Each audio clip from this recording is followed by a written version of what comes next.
Video scroll ಮಾಡಬೇಡಿ. ಒಂದೇ ಒಂದ್ ನಿಮಿಷ ಟೈಮ್ ಇತ್ತು ಅಂದ್ರೆ ಈ ವಿಡಿಯೋ ಫುಲ್ ಕೊನೆ ತನಕ ನೋಡಿ. ನಮ್ಮ ಬಾಸ್ ಬಗ್ಗೆ ಒಬ್ಬ ವ್ಯಕ್ತಿ ಯಾವ ರೀತಿ ಸಾಂಗ್ ಆಡಿದಾನೆ ಅಂದ್ರೆ ನಿಜವಾಗ್ಲೂ ಸೈಕ್ ಆಗಿದೆ ಗುರು.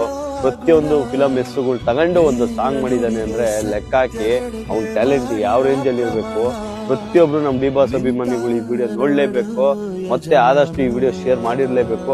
ಅವ್ರ ಸೌಂಡು ಆ ವೈಬು ಯಾವ ರೀತಿ ಇದೆ.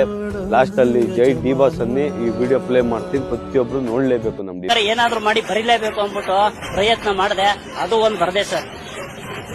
ಅಪ್ಪ ಕನ್ನಡ ಚಿತ್ರರಂಗಕ್ಕೆ ದೊರೆ, ಅವರು ಹೋದ ಮೇಲೆ ಮಗನಿಗೆ ಬಿತ್ತು ಹೊರೆ. ಸಿಕ್ಸಿದ್ದವ್ರನ್ನ ಶೂಟಿಂಗ್ ಅಲ್ಲಿ ಚಾನ್ಸ್ ಗಳೇ ಮೆಜೆಸ್ಟಿಕಲ್ ಆದ್ರೂ ನಾಯಕ ಕನ್ನಡಿಗರ ಕರಿಯ ಮಾತು ಕೊಟ್ರೆ ಮಂಡ್ಯ ಅಯ್ಯಂಗಿಲ್ಲ ಯಾವ ಬೇಲಿ ಕಲಸಿ ಪಡೆದಲ್ಲಿ ಸಿಂತರ ಗಾಳಿ ಅಂಬಾರಿ ಬರೋದು ಗಜಾನೆ ನವಾಗ್ರಹ ತಗ್ಗಿದ್ದು ನಾವೇನೆ ಅಂತ ಹೇಳೋದು ಆರಡೆ ಐರಾವತಾನೆ. ಅಭಿಮಾನಿಗಳ ಸಾರಥಿ ಅಂಬರೀಷನಿಗೆ ದತ್ತ ಎತ್ತಬೇಕು ಆರತಿ, ಸಂಗೊಳ್ಳಿ ರಾಯಣ್ಣನಿಗೆ ಕೀರುತಿ, ಅಣ್ಣವರ ಮಗ ಚಿಂಗಾರಿ, ನಮ್ಮ ಪ್ರೀತಿಯ ರಾಮವಾಡ ಲಾಲಿ ಆಡೋ ಆಕಾಶದಲ್ಲಿ ಗರುಡಂತರ ಹಾರಾಡ ಅಭಯ್, ದೇಶ ಕಾಯೋ ಯೋಧ.